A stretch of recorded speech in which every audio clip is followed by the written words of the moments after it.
Muy, muy buenos días. Se va colando de contrabando. Un día nuevo, un día luminoso, un día espectacular. Un día donde la temperatura ahora en el Palomar es de 24 grados. Pero cuando terminemos el programa a las 14 horas va a ser de 27 grados. El sol está espléndido. La humedad 38%, el viento 11 kilómetros por hora, cero probabilidad de lluvia. Bueno, escúchenme, quien no sepa disfrutar un día como hoy, se la pierde. Es un día extraordinario, para realmente, para hacer lo que haya que hacer, desde trabajar, desde conducir este programa de radio, como lo estamos haciendo nosotros, desde caminar, desde cocinar, desde lo que fuera, estudiar, leer. Todo lo que puede hacer hoy es un día extraordinario.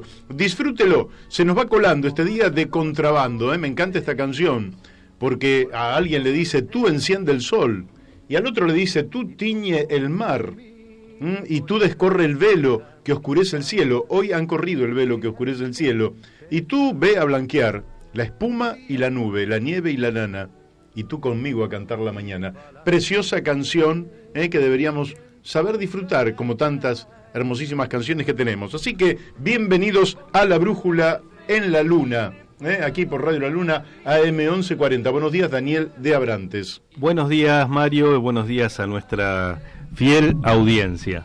Buenos días, Héctor Didío, el gran conductor de esta radio, el hombre que hace posible que todo técnicamente salga lo más perfecto que se pueda. Hasta donde se pueda. Y muy buenos días a Daniel Pérez, que no solo es un oyente calificado del programa La Brújula, sino que además es el que hace toda la postproducción, y aparte nos ayuda también con datos, con elementos, con ideas, para que el programa salga lo mejor posible. Lógicamente, él no es responsable de los fallos que puede tener el conductor, que en este caso soy yo. No.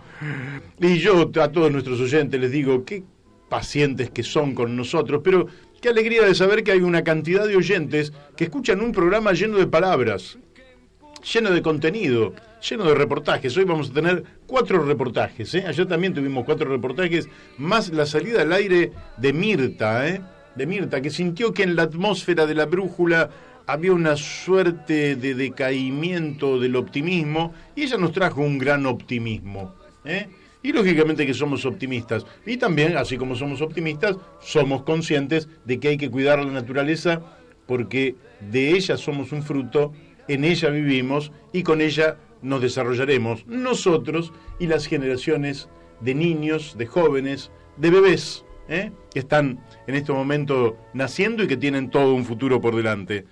Así que un cariñoso saludo también para Radio Fénix, allí en Corrientes, la 92.1 MHz, y saludo para Mónica Colunga, y también Radio La Paquita, allí en Uspallata, Mendoza, FM 88.9. Como siempre, un abrazo para Gustavo Figini y Elvio Yadanza.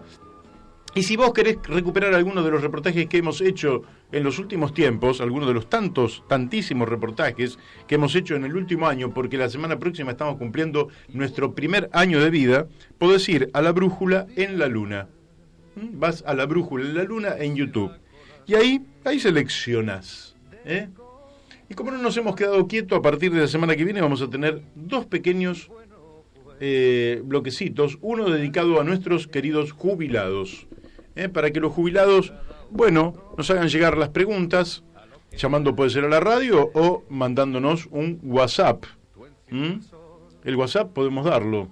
Si usted manda un WhatsApp, una pregunta para un jubilado, el 62 97 9905, 62 97 9905, usted pregunta y nosotros le transmitimos al doctor Guido Galmarini su pregunta y él nos dirá cuál es el mejor camino para defender sus intereses. Estamos hablando de los intereses de nuestros abuelos, así que los vamos a defender desde este programa con un especialista, con alguien que no solo es abogado, sino que se dedica específicamente a ese tema. Nosotros somos muy amigos del defensor de la tercera edad, pero sabemos que está tan demandado que no lo podemos tener habitualmente con nosotros.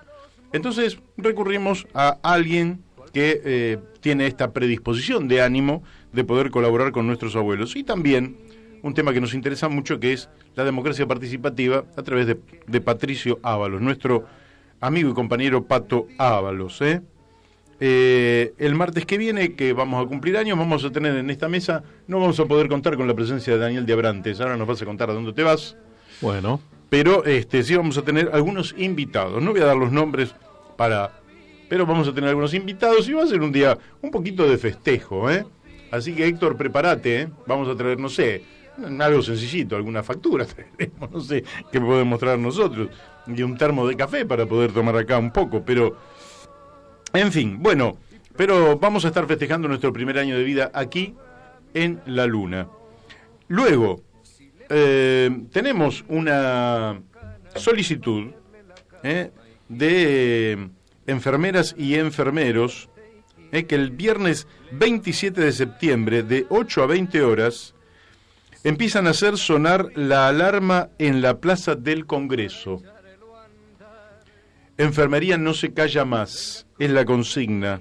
Están planteando una serie de reivindicaciones y bueno, por ahí nos quieren llamar en algún momento, y por aquí pueden salir al aire sin ningún tipo de problemas. Lógicamente vamos a tener hoy un programa sumamente cargado. Pero bueno, como les decía, el viernes 27 de septiembre de 8 a 20 horas empezamos a hacer sonar la alarma en la Plaza del Congreso. Enfermería no se calla. Principalmente, la convocatoria es, primero, solicitar reapertura de paritarias. Segundo, bono de emergencia por un valor de 28.000 pesos. Piden un bono de emergencia de 28.000 pesos. Y tercero, el pase a la carrera profesional conforme la ley 6.035. Dice que se sienten estafados en el salario, dado que cobran 30.000 pesos en mano, que está por debajo de la canasta de pobreza en la ciudad de Buenos Aires. Creo que tenemos un llamadito, lo vamos a atender antes de ir a nuestro primer invitado, que va a ser nada menos que el candidato a diputado nacional en segundo término por la provincia de Buenos Aires en Consenso Federal, Alejandro Topo Rodríguez. Buenos días, ¿quién está en el aire? Sí, habla Topo Rodríguez, Mario. Uy, qué bueno, qué bueno. Te íbamos a llamar, Topo. Qué alegría que te hayas anticipado unos minutos. Bueno, el gusto es mío y gracias por estar siempre interesados en dialogar sobre los temas que realmente nos preocupan en esta etapa de la campaña. Así es. Mira, Topo, la primera pregunta que te quiero hacer es algo que yo noto, hablando con muchísima gente. Hay en la Argentina una suerte de consenso, de coincidencia, de que Roberto Labaña es la persona que está en mejores condiciones de afrontar una crisis como la que estamos viviendo, una crisis con alta inflación, recesión, desocupación, endeudamiento externo, condicionamientos del Fondo Monetario Internacional, porque es el hombre que mostró en la práctica la eficacia política, económica, en fin. La pregunta es la siguiente: ¿qué podemos hacer para que Consenso Federal, con Roberto Labaña como candidato a presidente, llegue al balotaje? ¿Te parece que es posible, que ya es imposible? ¿Cómo estás viendo la situación? Yo sinceramente lo veo posible, porque recorriendo cada rincón de la provincia de Buenos Aires, en mi caso, pero Labaña recorriendo todo el país, en este momento está en Tucumán y de así en Salta, estamos notando que después de la elección primaria ha crecido la expectativa en torno a su proyecto, a su figura, ha aumentado su imagen positiva. Hoy, según los estudios de distintos analistas, Roberto Labaña es el hombre de mayor imagen positiva en la Argentina. Claro. Porque lamentablemente la Argentina de manera recurrente vuelve a sus ciclos de crisis, en este caso crisis de endeudamiento, y es donde la figura de Roberto Labaña se acrecienta, un hombre que con mucha tranquilidad, con mucha experiencia, nos sacó de un momento muy difícil allá en el año 2002, y ha aquilatado la experiencia, pero también algo que tiene que ir de la mano de la experiencia, que es la apertura hacia distintas visiones, pero sin perder la identidad. Esto es un punto importante, porque Sí. a veces se pone de moda el consenso, y el consenso no es tener charlas de amigos, es tener diálogos sobre la base de un programa común que defienda el interés nacional. De lo contrario, termina siendo una ensalada, y el consenso no es una ensalada, es una base de apoyo contundente para sacar a la Argentina del ajuste y pasar al crecimiento con justicia social. Por eso, la verdad que nosotros estamos con expectativa, y lo que hay que hacer para tenerlo a Labaña en el balotaje es votarlo. Yo creo que hay un sector importante del votante del Frente de Todos que podría elegirlo a Labaña, y también ciudadanos, especialmente sectores medios, profesionales, de grandes centros urbanos, que se han desencantado de Macri y que pueden ver en Labaña una alternativa. Para eso estamos trabajando. Bien, bien. Hay chicos que empiezan a votar ya muy adolescentes y que no tienen recuerdo de la acción de Roberto Labaña. Sería interesante recordarles a estos jóvenes que Labaña encontró un país realmente en una situación de crisis muy profunda, que de allí pasamos una etapa de crecimiento, con auge económico, con ocupación creciente, creación de empleos, reindustrialización de la Argentina, y que además tuvo la premura y tuvo la inteligencia de saber en su momento que había que hacer un fondo anticíclico para que la Argentina justamente no volviera a caer en esta situación. Si se hubiera seguido la conducta de él, seguramente estaríamos en un país mucho mejor del que tenemos hoy. ¿Qué más podrías agregar vos justamente para estos jóvenes de 16, 17, 18, 20 años que no tienen mucha memoria de lo que pasó allá entre el 2003 y el 2006? Bueno, lo primero es que esos chicos de hoy, que son nuestros hijos o nuestros sobrinos, pueden dialogar con sus padres, sus tíos, sus abuelos, y que les cuenten lo que pasaba en la Argentina antes y lo que pasó después de Labaña. Es decir, los talleres, los comercios, las fábricas cerradas o a punto de cerrar, los pequeños chacareros con campos hipotecados. Sí. Todo eso tuvo un cambio positivo y bastante rápido, en un año y medio, con la acción de Labaña. Pero también mirando al futuro. Roberto Labaña está planteando para los jóvenes en particular un cambio muy fuerte en el sistema educativo, para que el sistema educativo tan inequitativo que tenemos en la Argentina, tan disperso, tan atomizado, pueda recuperar calidad y unificar en una política educativa común todo el espectro nacional. Y en ese sentido Labaña plantea volver a darle al Estado Nacional, al gobierno central, un rol fundamental en la educación, obviamente en coordinación con el Consejo Federal de Educación, pero teniendo un piso común salarial, cosa que se ha abandonado en los últimos años, una política de contenidos comunes y elevar la calidad. También está proponiendo Labaña para los jóvenes un ciclo específico de calificación técnica con salida laboral, el trabajo conjunto entre el sistema educativo, las pequeñas empresas y los sindicatos, cosa que hoy es muy importante porque en la visión nuestra la Argentina puede recuperar rápidamente capacidad de invertir en pequeñas y medianas empresas y va a necesitar recalificar o calificar mano de obra con salida laboral rápido también. Y obviamente su convicción acerca de la prioridad que tiene el cuidado del medio ambiente, la necesidad de que la producción y la vida social cada vez más se vaya adecuando a las necesidades de cuidar el planeta común, y que es nuestro hogar común, el planeta Tierra. Bien, y además creo que también han hecho alguna recorrida, no sé si por la Universidad de San Martín, viendo el tema de la nanotecnología. Creo que en el ámbito de la modernización tecnológica de la Argentina tiene propuestas bien concretas, ¿verdad? Sí, efectivamente, porque siendo ministro de Economía le dio especial énfasis y especial presupuesto al área de ciencia y tecnología.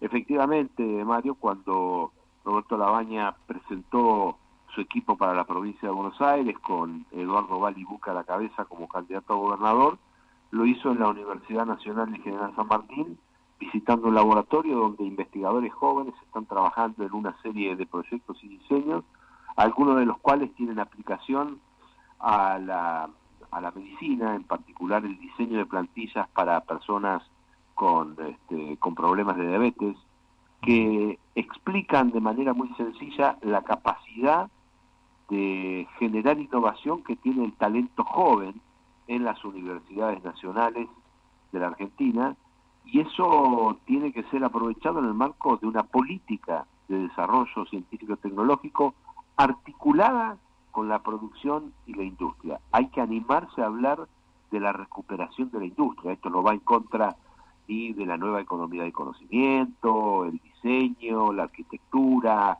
el cine, la publicidad, pero puede convivir con una nueva ola de desarrollo industrial en la Argentina porque tenemos la capacidad y también la necesidad de hacerlo. Vos sabés que la industria argentina hoy tiene en promedio una subocupación, es decir, una capacidad ociosa de entre 45 y 50%. Es decir, hay capacidad para producir rápidamente, hay personal, mujeres y hombres entrenados para hacerlo, así que sí, ese es un tema también prioritario, el tema de la ciencia y la tecnología. Bien.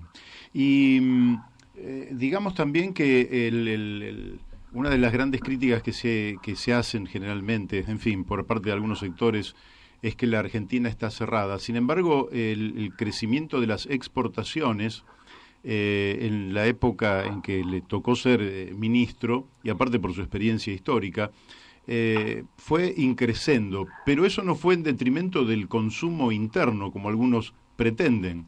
Efectivamente, porque la forma de lograr un crecimiento sustentable es cuidar, incentivar y alentar el consumo popular de los que trabajan, de los jubilados, de los jóvenes, de todos los que hacen la Argentina diariamente, invertir, pudiendo llevar capacidad de inversión a través de desgravaciones impositivas, por ejemplo, a la pequeña y mediana empresa, pero también aprovechar la enorme potencialidad que hoy el mundo, y desde hace unos años el mundo le brinda a la Argentina, lo que significa ingreso de divisas tan importantes para el mantenimiento de un equilibrio macroeconómico. Hoy estamos pendulando hacia un extremo que no es virtuoso para los argentinos. Aumentan las exportaciones de alimentos, por ejemplo. Durante el primer semestre de este año aumentaron las exportaciones argentinas de alimentos en un 15%.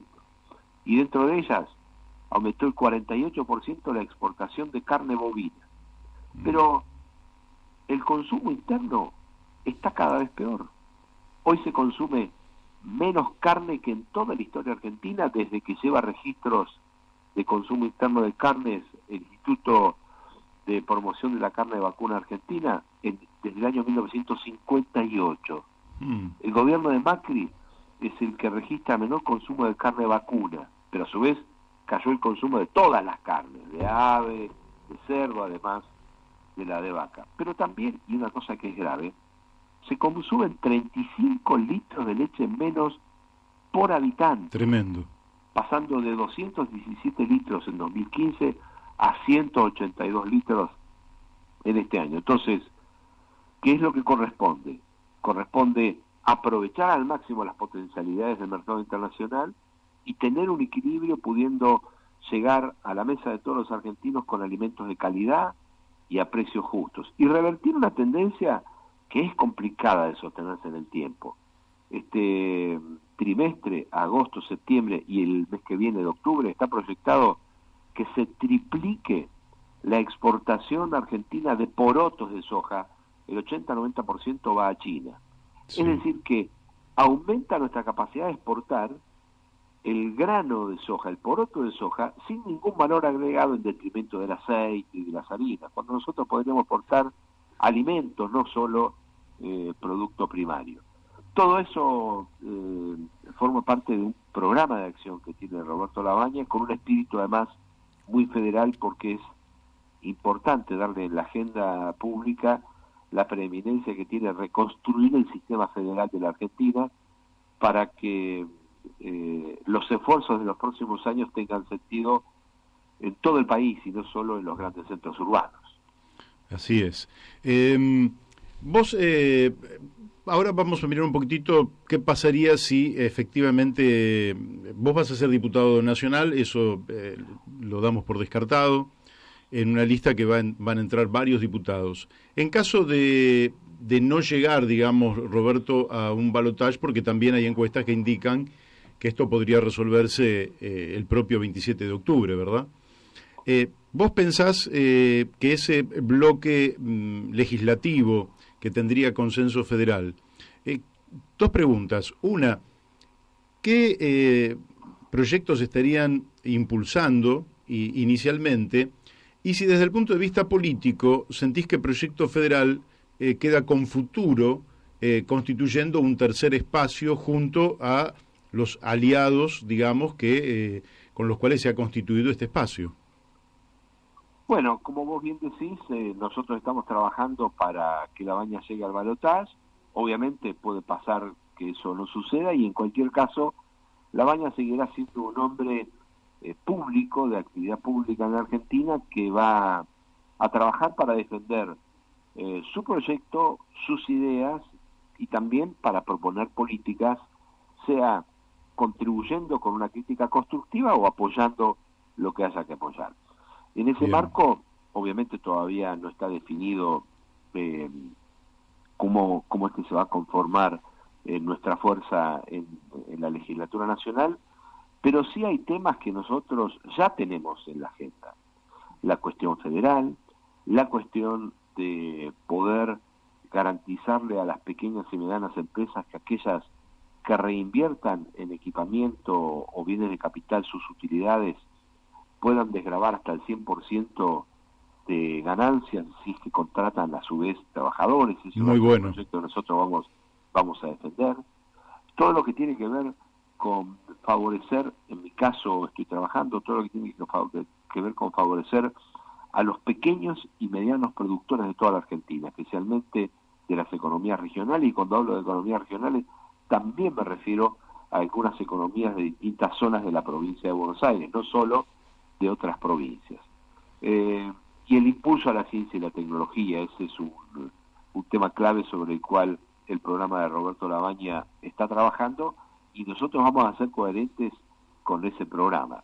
La verdad, el futuro no está escrito. A mí me gustaría que nuestra fuerza legislativa siga con la coherencia que ha mantenido Roberto La Baña en todo este tiempo, y pueda, obviamente, porque así lo requiere la democracia, dialogar con otros sectores políticos, pero desde su propia identidad y tener la autonomía y la responsabilidad como acompañar lo que sea bueno para las mayorías populares y tratar de corregir o de frenar aquello que vaya por fuera del interés de lo que ha sido nuestra filosofía y nuestro programa. Bien, me parece que es interesante que quede en pie una alternativa, porque la impresión que uno tiene es que la experiencia Cambiemos, o Juntos por el Cambio, como se denomina hoy, es una experiencia que se agotó en el marco de un fracaso casi inexorable, era crónica de un fracaso anunciado, y algo tiene que quedar en pie como alternativa frente, bueno, a estas idas y vueltas, ¿no?, que tiene la política argentina. Y me parece que es interesante esto que decís, no solo de seguir con proyectos, sino de mantener en pie esta alternativa. Sí, efectivamente, ese es nuestro espíritu y esa es nuestra convicción. Hay que mantener en pie una alternativa y que este sea eventualmente un primer paso de una fuerza política nueva que tiene potencialidad, pero que también tiene perfiles, hombres como Juan Manuel Urtubey, la propia Graciela Camaño, Marco La Baña y diputados y representantes de distintas provincias argentinas que tienen mucho potencial de crecimiento para seguir en la política argentina. Bueno, Alejandro Topo Rodríguez, te agradezco muchísimo esta comunicación con La Brújula, espero que sea también una contribución a la difusión de lo que desde mi punto de vista es la mejor propuesta política que hoy tiene la Argentina. Bueno, yo te agradezco y aprovecho para compartir con ustedes una última reflexión para que estemos atentos. Sí. Ojo al piojo que hay cierta movida para voltear los debates presidenciales.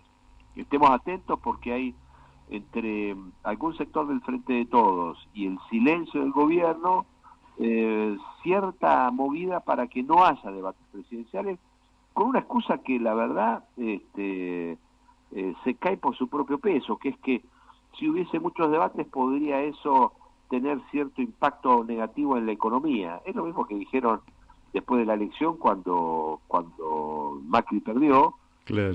Que porque la gente había votado de una manera determinada, había zozobra económica.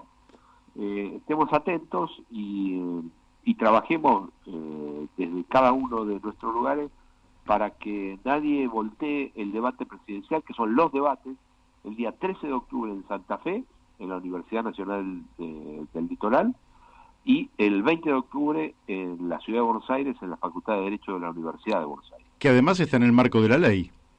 Además está en el marco de la ley, pero siempre hay algunas mentes creativas Sí. que quieren cambiar la ley poniéndole un articulito diciendo que por única vez no se haría. No permitamos eso porque la democracia no resiste que venga alguien a borrar con el codo lo que en la ley se escribió con la mano. Así es, así es. Y una de las grandes falencias de nuestra democracia es justamente no cumplir con la ley. Mal ejemplo sería no cumplirlo en esta oportunidad. Exactamente. Bueno, Topo, muchísimas gracias. No, gracias a ustedes. Muy buenos días. Buenos días y hasta siempre. Bueno, hemos hablado con el candidato a diputado nacional en segundo término por consenso federal por el distrito de la provincia de Buenos Aires, Alejandro Topo Rodríguez, creo que con una cantidad de definiciones muy buenas en torno a una situación del país realmente muy, pero muy difícil. Sí, es bueno que se vayan consolidando alternativas en la política argentina, ¿no? Bueno, aquí estamos, ¿eh? Usted ha escuchado y ahora va a escuchar más porque vamos a hablar en un minutito, apenas nuestro operador pueda hacerlo, vamos a hablar con un joven, diría yo, no sé si es tan joven ya Martín Ayerbe, porque Martín Ayerbe ha escrito una nota con una propuesta que tiene que ver básicamente con el papel del Estado en un proceso de reindustrialización de la Argentina. Uh-huh. Y esto me parece que es un debate interesante. ¿Por qué motivo es interesante? Porque están los que dicen, bueno, el Estado no debería participar para nada. El Estado, es más, por ejemplo, Javier Milei, que tiene tantos mimos en la televisión, en los medios, él dice que no debería no solo no existir el Banco Central, sino que no debería existir el Estado.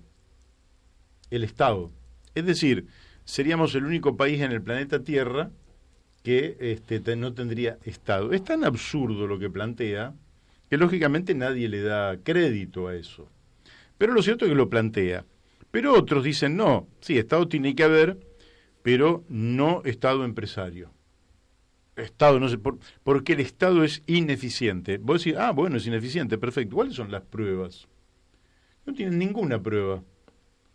Cuando Estados Unidos quiso llegar a la Luna, articuló desde la NASA, que es estatal, lógicamente con empresas privadas. Pero quien tuvo la responsabilidad de llegar a la Luna, allá en la década del 60, en aquella carrera, por la carrera espacial, ¿verdad?, de aquellos tiempos, que concluyó en el año 1969, la responsable de poner un hombre en la Luna por primera vez en la historia de la humanidad fue el Estado. Pero antes, en la década del 50, el primer hombre que salió de la atmósfera del planeta Tierra y que estuvo viajando alrededor del planeta fue el ruso Yuri Gagarin, y también aquello fue una tarea del Estado, de otro Estado, el Estado soviético. Así que le vamos a preguntar. Creo que estamos entonces en contacto con Martín Ayerbe. Martín, ¿estás allí? Sí, estoy acá, Mario, ¿cómo estás? Muy bien, Martín. Bueno, Me alegro. estábamos reflexionando, en primer lugar, casi desde un punto de vista filosófico, porque hay toda una corriente que plantea que el Estado no tendría que cumplir ningún papel de tipo empresario. Nosotros recordábamos que otros estados, por ejemplo, el norteamericano había puesto un hombre en la Luna, o el Estado soviético había puesto un hombre en el espacio, a Yuri Gagarin, en la década del 50, y que no hay ninguna prueba de que los estados no puedan cumplir un rol empresario. ¿Vos qué opinás al respecto? Que es un pensamiento decadente que intenta negar la verdadera historia argentina y que son alcahuetes del capital privado. Se han resignado a la gobernabilidad y a vivir en una colonia conducida por los Estados Unidos. La Argentina tiene una enorme tradición industrial que tiene como origen el Estado empresario, y esto no lo puede negar nadie. Hay que ser muy mentiroso para afirmar en la Argentina que el país se ha desarrollado gracias a la inversión extranjera directa y el capital privado. Claro. Nosotros en el campamento del Plumerillo tenemos el origen del Estado empresario argentino, de las fabricaciones militares, incluso antes de la Revolución de Mayo, las fábricas de pólvora y armamento, los polvorines de Buenos Aires, de Córdoba y Tucumán, demostraron que antes de la creación de la patria ya había actividad de Estado empresario. Lo mismo Rosas con la ley de aduana y la nacionalización de el comercio exterior y la banca, que estaba en manos de los ingleses. Así también Irigoyen en 1922 con la creación de la mayor empresa estatal de la Argentina, YPF, a la cual imagen y semejanza se construyeron todas las petroleras de la patria grande, en el único continente del mundo donde el petróleo es estatal, es este, y eso es obra de la idea política de industrialización de Mosconi e Irigoyen, Pemex, ANCAP, Petrobras, YPF en Bolivia, y bueno, con Perón llegamos a tener más de 300 empresas del Estado. Fijémonos un hecho importante que se fija a partir de la Segunda Guerra Mundial, donde Hutchinson, del Subcomité Especial de Posguerra en Estados Unidos, define lo siguiente. Dice: la guerra ha sido un excelente negocio para los norteamericanos, pero al finalizar la misma, la producción industrial para la muerte va a cesar. Entonces el enorme bienestar del pueblo norteamericano, que logró aumentar un 30% el poder adquisitivo del salario de su masa obrera, no va a poder sostenerse en el tiempo, porque ya no vamos a poder vender ese armamento como venimos vendiendo. Entonces, dice Hutchinson, hay que invadir los mercados internos de los demás países.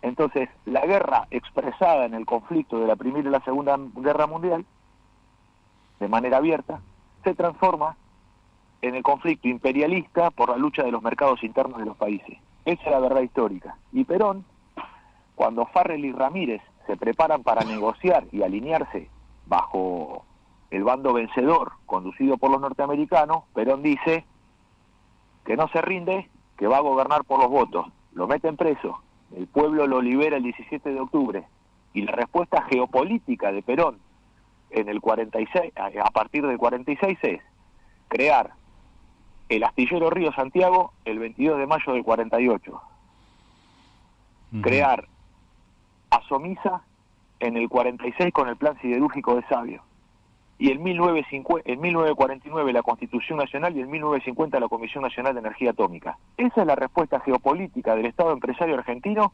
contra el imperialismo comercial y productivo de los Estados Unidos de Norteamérica en la Segunda Guerra Mundial. Aquí, yendo también para atrás, pero no tanto quizás, pero lo más paradigmático fue la época de Martínez de Oz, cuando se desarrolló el concepto de subsidiariedad del Estado, es decir, que todo aquello que el sector privado pudiera hacer, el Estado no debía ni tocarlo, y el Estado solo debía hacerse cargo de aquellas funciones que el sector privado no pudiera realizar, como puede ser la defensa nacional, la justicia, en fin, y otras actividades. Luego, el fracaso fue rotundo. Ese proyecto, lejos de ser derrotado con el advenimiento de la democracia en 1983, logra desarrollarse en plenitud en la década del 90, donde el Estado Nacional fue desmantelado. Las consecuencias las vivimos hoy, 30-40% de pobreza, en fin. ¿Pensás que hay que reconstruir el Estado o construir un Estado moderno de cara al porvenir del siglo XXI? Porque ya hemos transitado 2 décadas del siglo XXI.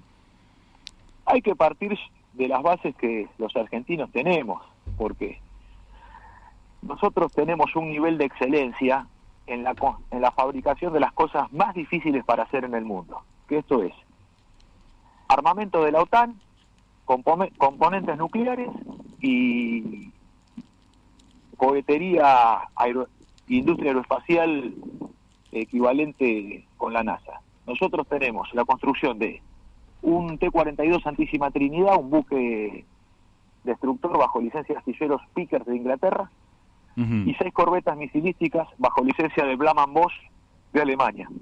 Vickers era el constructor naval más grande de los ingleses, los cuales hicieron el Hood, un destructor superpotente, el más poderoso que hubo navegando bajo la bandera británica, y en el caso de Blaman Bosch son los constructores de el Bismarck, ese acorazado de bolsillo, dado que después del Pacto de Versalles de la Primera Guerra, a los alemanes se le había impedido fabricar más allá de determinado tonelaje de porte bruto. Entonces los alemanes te dicen, bueno, vamos a hacer barcos pequeños pero muy potentes y muy agresivos. Entonces Perón en la década del 70, ante la Armada que pretendía solamente importar de Inglaterra, dice, bueno, podemos adquirir un buque de tecnología Vickers de Inglaterra y por otra parte obtener un buque Blaman Bosch, que eran los constructores navales más importantes. El Hood fue hundido por una sola andanada de el Bismarck. Entonces, la Argentina a partir de ahí traduce tecnología de la OTAN, cumpliendo con las normas military de la NATO y el programa Allied Quality Assurance Procedure. Eso es lo más exigente que hay en el mundo. No hay nada más de mayor nivel y mayor desafío industrial y tecnológico que cumplir con eso. A su vez, la Comisión Nacional de Energía Atómica cumple con todas las normas de la Asociación Internacional de la Energía Atómica, y en el caso de Embalse Río Tercero, la central tipo Candú, que es la conveniente para el país, se ha hecho la reparación de media vida, y la Argentina se ha convertido en centro del mundo en términos nucleares de manera reciente, porque han venido delegaciones de todo el planeta Tierra a ver y a escuchar la opinión de los argentinos a partir de la primera reparación de media vida de una central de ese tipo. Esto es un hecho inédito en la historia de la energía nuclear que nos tiene como protagonistas a los argentinos.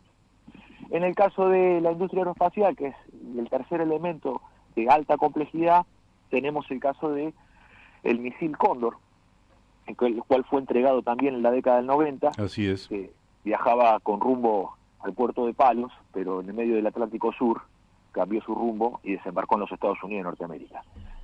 Ese es el nivel de complejidad que maneja la Argentina, sus técnicos, sus profesionales y sus trabajadores de pilcha azul. Y sobre las bases del astillero Río Santiago, sobre las bases de la Comisión Nacional de Energía Atómica y sobre las bases de la industria aeroespacial, el país se tiene que desarrollar de manera simple y rápida, que es la siguiente. Si somos capaces de fabricar buques de guerra para cumpliendo con las normas militares de la OTAN, somos capaces de crear toda nuestra marina mercante y todos los buques necesarios para el patrullaje y la pesca del Atlántico Sur. Si somos capaces de fabricar componentes nucleares y fabricar centrales completas como las Candú, lo cual es posible que nosotros a partir del 2020, con un cambio de gobierno, la Argentina se vuelque a fabricar unas 20 centrales nucleares como Impulsa Social 21, del mismo tamaño que tiene la de Embalse Río Tercero, hay que hacerla exactamente igual, hay que dejar de perder el tiempo y paviar escuchando a los que se quieren hacer los creativos, importando centrales de PWR a presión de vasija presurizada de los chinos, que los chinos no han puesto ni siquiera una central en funcionamiento, no han puesto un reactor crítico y quieren venir a experimentar en la Argentina con cosas que ni siquiera ellos tienen probadas. Cuando nosotros tenemos un éxito enorme con la Candú, con los tubos de Calandria, que son uranio natural y agua pesada. Tenemos la planta de agua pesada, la PIAP, que es la más grande del mundo, tenemos el uranio natural, y esa es la tecnología conveniente nuclear que el país necesita. Con 20 centrales del tamaño de las de embalse, nosotros podríamos llegar en un proceso de construcción a 20 años a ampliar 10.000 megawatts de los 35.000 que el país va a necesitar en los próximos 20 años.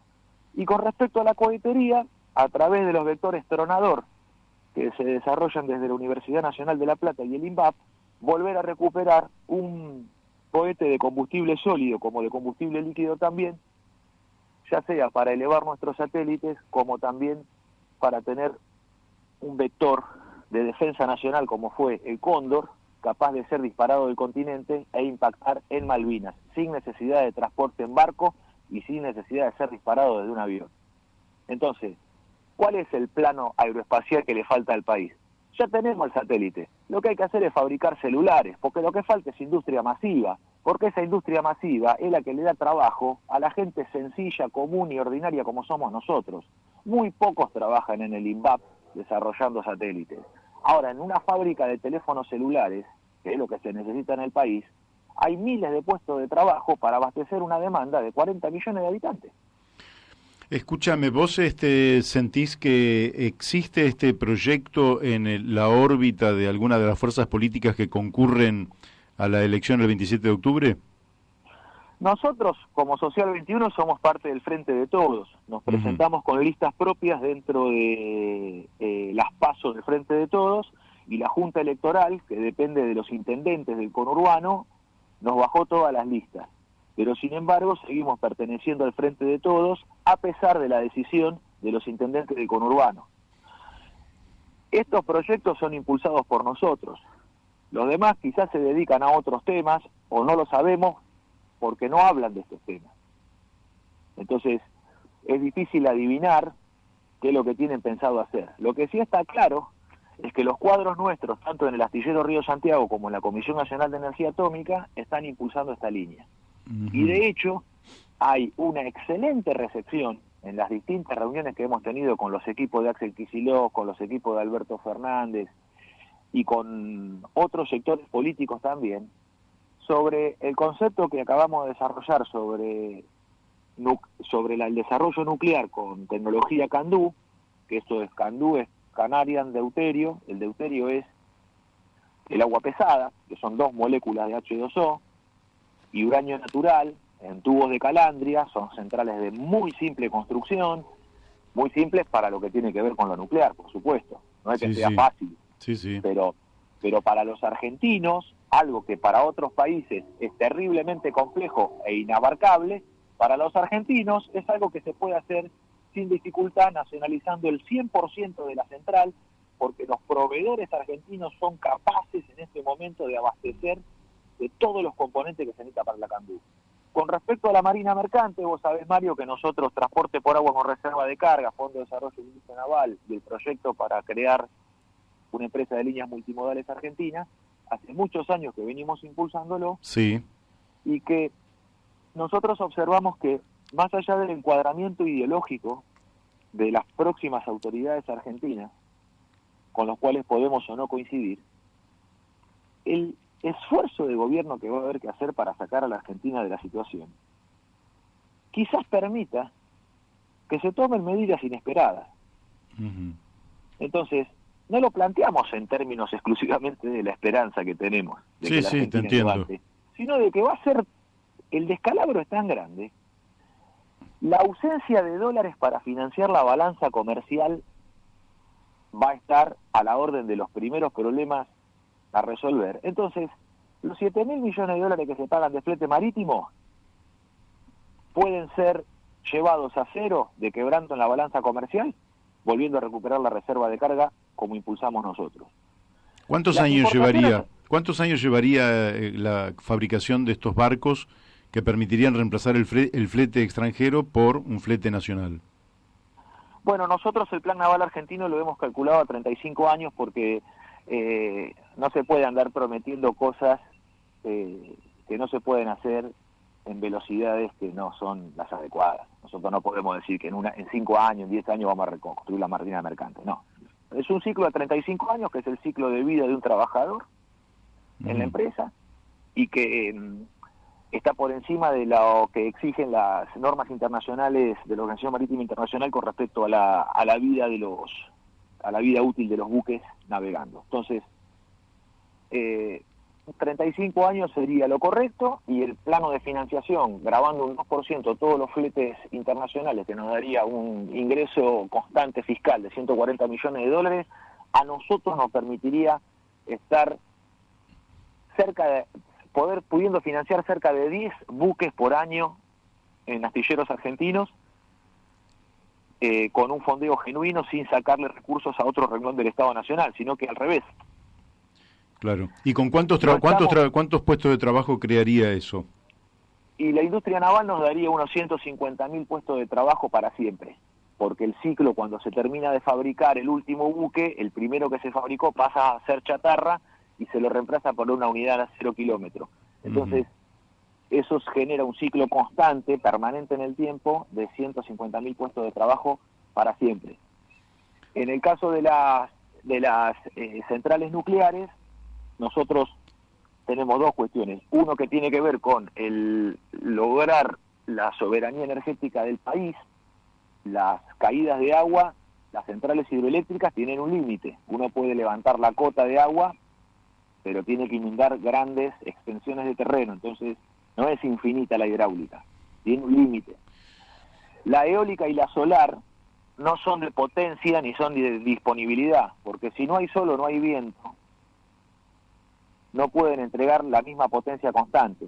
Y por otra parte, no pueden entregar las potencias que sí pueden entregar la hidráulica y la nuclear. Entonces nosotros, en lo nuclear, consideramos que está el desarrollo argentino, porque además de abastecer de energía limpia, barata y abundante, lo que permite es un desarrollo de proveedores y una calificación industrial en todo el sector metalmecánico, porque quien logra certificar para la Comisión Nacional de Energía Atómica se convierte en proveedor automotriz, ferroviario, aeroespacial, naval. Ahora en particular el tema de la energía nuclear, yo vengo del mundo técnico también, soy técnico mecánico de otra época, ¿verdad? Pero hoy está absolutamente cuestionado por todos los sectores ambientalistas. Incluso hay países como Alemania que dicen que van a desmantelar sus centrales nucleares. Los alemanes desmantelan sus centrales nucleares, pero le compran energía eléctrica a los franceses, que es la gran central nuclear de Europa. Francia tiene un 80% de electricidad de generación nuclear. Uh-huh. Entonces no la tienen en Alemania, pero la tienen al lado. ¿Vos decís... El origen de la energía es nuclear. Sí, claramente, si lo compras energía nuclear es lo mismo, lo único que la saca de tu territorio. Pero me parece que es un tema controvertido, de todas maneras, que merecerá en su momento un gran debate en torno a los residuos nucleares, en torno a los riesgos nucleares, en fin. Bueno, la CANDU tiene una enorme ventaja, que tiene que ver con un mensaje ecuménico que además nosotros desde Social 21 impulsamos.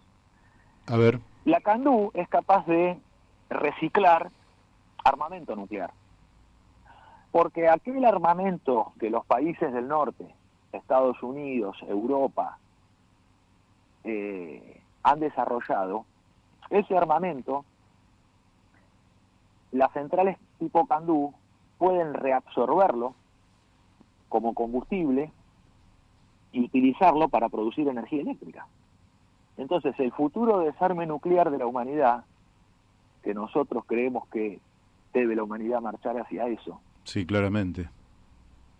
Tienen a la central CANDU como tecnología conveniente para poder hacerse de esos residuos bélicos y convertirlos en energía eléctrica y en desarrollo humano. Entonces, los temores que hay vinculados a los residuos nucleares tienen que ver con el manejo privado de los mismos. Pero si esto lo hace el Estado, en el Estado es perfectamente controlable la manipulación de los residuos y se los puede llevar prácticamente a cero, porque la CANDU puede quemar incluso combustible que viene de las PWR, de las de recipientes a presión, y puede ser combinado en un ciclo en donde vos tenés uranio natural y uranio que se ha consumido, que se ha empobrecido en el ciclo de uranio enriquecido, y que ese combustible se lo mezcla y puede quemar bien en este tipo de reactores. Así que es muy conveniente la CANDU. Para no meternos tampoco en muy a fondo en este tema, yo te haría la última pregunta, Martín. Sí. Lógicamente que aquí estamos en el marco de un país angustiado. ¿Angustiado por qué? Porque, bueno, tenemos un 40% de la población debajo de la línea de pobreza, tenemos un 10% en la miseria más absoluta, tenemos pequeñas y medianas industrias que apenas si pueden sobrevivir, igual que los comercios, es decir, un decaimiento general. Vos decís que llega el próximo gobierno, necesita para impulsar medidas de reactivación, lógicamente un plan industrial. Sí. Ese plan industrial, ¿cómo rápidamente se pone en marcha, dado que, no es mi punto de vista esto que te voy a preguntar, te voy a preguntar en función de lo que es el sentido común que hoy se ha difundido en la opinión pública. Dado que no hay recursos económicos para financiar un proyecto de desarrollo industrial, ¿de dónde salen los recursos justamente para esto que estamos necesitando como fuente de trabajo, como fuente de creadora de riqueza, como necesidad imperiosa para el desarrollo nacional? ¿Cómo se financia esto en el marco de las restricciones que, por ejemplo, impone en estos momentos el Fondo Monetario Internacional y la comunidad financiera parasitaria que hoy lucra sobre los intereses de la Argentina? Bueno, el próximo gobierno va a pagar la deuda externa al Fondo Monetario Internacional, como lo hizo el gobierno de los Kirchner durante 12 años. Entonces eso no va a cambiar, eso va a continuar. Más allá de nuestra voluntad y nuestra opinión, va a ser así, es un hecho. Sí. Entonces, para que le puedan pagar al fondo, van a tener que obtener dólares de otro lado. Entonces, ¿nosotros qué planteamos? La deuda externa es una herramienta de sujeción política, es una herramienta de dominación sobre los pueblos. No es importante el monto. Lo que es significativo es la sujeción. La deuda a 100 años de Macri no es muy grande, son menos de 2.000 millones de dólares. Sí. Pero a 100 años, bajo la fórmula del interés compuesto, con un interés del 8%, se vuelve impagable porque el país no va a crecer al 8% anual. Entonces el país va a crecer menos que lo que crece la deuda. Ahí están las causas de la dominación. En el caso de la sustitución de importaciones, el tema se vuelve simple. Mientras el sector automotriz, que importa 7 autos de cada 10 que vende y solo 3 se hacen en el país, es demandante de dólares. Porque la multinacional privada, el capital privado, es importador. Sí. Ahora, volviendo a industrias aeronáuticas y mecánicas del Estado, todos los argentinos que nos ganamos la vida en los oficios, cobramos en pesos. Y no especulamos con fondos buitre y con acciones de la bolsa. Entonces, ni tampoco estamos parados en el dólar futuro. Entonces, el plan naval argentino y el plan de pleno empleo plantea ELMA 21, empresa de líneas multimodales argentina, con un abastecimiento para el parque ferroviario, un abastecimiento para el parque carretero, y además del plan naval argentino, un abastecimiento de un plan aeronáutico argentino. Eso a nosotros nos permitiría conquistar en 4 años el pleno empleo. Hay que generar para los 4 millones de desocupados 4.000 puestos de trabajo por día dentro de los 200 días hábiles que tiene el año y dentro de los 4 años que tiene el ciclo de gobierno. Entonces eso significa que los 4.000 puestos de trabajo que hay que generar por día deben tener como conducción estratégica el Estado empresario.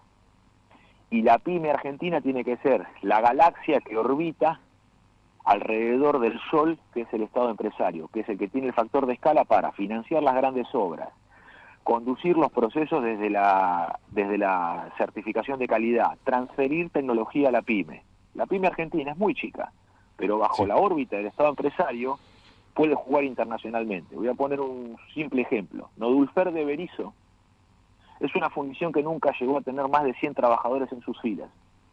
Pero gracias al astillero Río Santiago y su plan de desarrollo de proveedores del Estado empresario, Nodulfer ha fabricado las hélices de Almirante Brás, del bronce del almirantazgo, con la cual se impulsaron los miles de HP que corrieron en corbetas y en fragatas de guerra.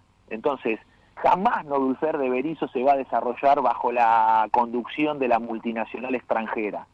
Es solamente posible que pueda tocar el cielo con las manos, que pueda desarrollar ese altísimo nivel que requiere la industria militar, solo bajo la conducción del Estado empresario argentino. Ese es el futuro del país, esa es la verdadera historia argentina, y a eso es lo que tenemos los argentinos que regresar. Porque bajo el Estado empresario se dan las políticas de desarrollo, las políticas de población, las políticas de fomento, y es donde la propiedad es social, es de todos los argentinos. Porque, por ejemplo, Río Santiago y la Comisión de Energía Atómica no son de los trabajadores que se desempeñan en esos lugares, sino que es de todos los argentinos. Así es. Son temas que además permiten que los argentinos participen de la discusión y el debate de los mismos. Nosotros este sábado vamos a estar presentando en Ensenada, en el Salón Néstor Kirchner, en Bocinga y Perú a las 19 horas, el plan de reactivación para el astillero Río Santiago, donde estamos impulsando a Ángel Cadelli, que fue vicepresidente de la empresa, gerente comercial, gerente de calidad, adscrito a la gerencia general, jefe de línea de locotractoras, jefe de línea de grandes motores diésel, que fue jefe de componentes nucleares, un cuadro del Estado empresario de excelencia, formado en el Estado empresario y en la educación pública, que lo estamos impulsando a Ángel y a Marcelo Pérez, el actual presidente del Club Astillero, como presidente y vicepresidente de la empresa para los próximos 4 años. Allí, el sábado, se van a expresar los alcances del desarrollo de una política del Estado empresario y su pyme asociada. Bueno, muy bien, Martín. Aquí se nos hizo el tiempo, se nos fue de las manos.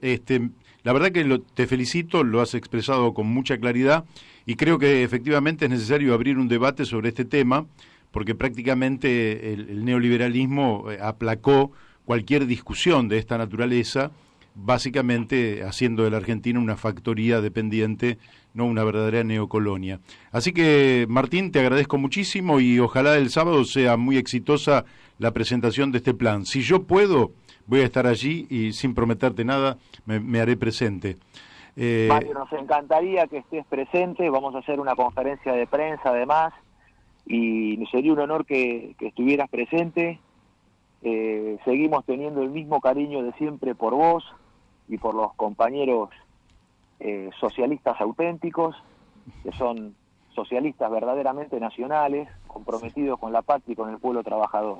Así es. Así que contá, Mario, siempre con nosotros. Estamos a rodilla en tierra y a la orden. Muy bien, Martín. Bueno, nos mantenemos en contacto por WhatsApp. Te mando un fuerte abrazo y muchas gracias por participar aquí en La Brújula por Radio La Luna. Saludos a toda la audiencia. Y saludos al ingeniero Cadelli. Muy amables, serán dados. Gracias. Bueno, vamos a la tanda de la radio.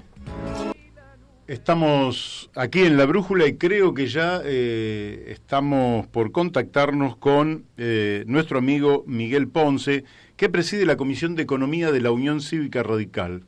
Como ve, aquí nosotros reporteamos a gente de distinto origen político, pero que todos están bajo la bandera argentina, es decir, son toda gente de nuestro campo nacional. Buenos días, Miguel, ¿estás allí? Por supuesto que sí, Mario, alegría escucharte. Igualmente para nosotros. Te llamamos por lo siguiente. Tenemos muchas preguntas para hacerte y hace unos cuantos días que no hablábamos con vos. Sí, señor. Pero en principio siempre uno empieza por las malas noticias, si vos querés. Pero ayer estuvimos hablando con nuestro corresponsal en Neuquén, que nos contaba de la derrota que había tenido Marcelo Bermúdez, hombre del Pechi Quiroga, en Neuquén este último domingo, con lo cual da la impresión de que se sumaba una capital más gobernada por la Unión Cívica Radical, Santa Rosa, Paraná, Córdoba, Santa Fe, y que nos llevaba a la siguiente pregunta. ¿Cuál fue el negocio electoral de la UCR en Cambiemos? Porque desde afuera algunos no lo terminamos por comprender, independientemente de nuestras diferencias sustanciales con el PRO, ¿verdad? Y con ese grupo ideológico. ¿Cómo lo entendés vos, que sos un hombre del radicalismo? Bueno, primero una pequeña precisión. El candidato derrotado en Neuquén no es un hombre de la Unión Cívica Radical, sino que es el presidente del PRO de Neuquén. Ah, bueno. O sea, candidato, el que fue candidato, lo cual no implica que que no tenga razón en que se ha perdido la capital de Neuquén. Porque ¿quién era el intendente de Neuquén? El Pechi Quiroga. Claro. Que ya había perdido la candidatura a gobernador en la provincia. O sea, es verdad, el radicalismo pierde una capital de provincia más, pero esta vez ni siquiera llevando candidato propio, sino llevando al candidato del PRO. Lo cual te diría hasta agrava el análisis, ¿no es cierto? No es que lo aliviana. Claro. Bueno, esto que vos decís está absolutamente correcto. Yo creo que quienes nos vienen siguiendo y vienen siguiendo cada charla que tengo con vos, saben de que nosotros somos muy críticos con todo lo ocurrido a partir de Gualeguaychú y que lógicamente hace mucho tiempo, de hecho uno de los discursos que más se difundió después de la Convención Nacional fue el mío, donde yo empiezo diciendo esta frase de los chicos: el PRO ya fue. Bueno, últimamente, en las últimas horas, lo ha ratificado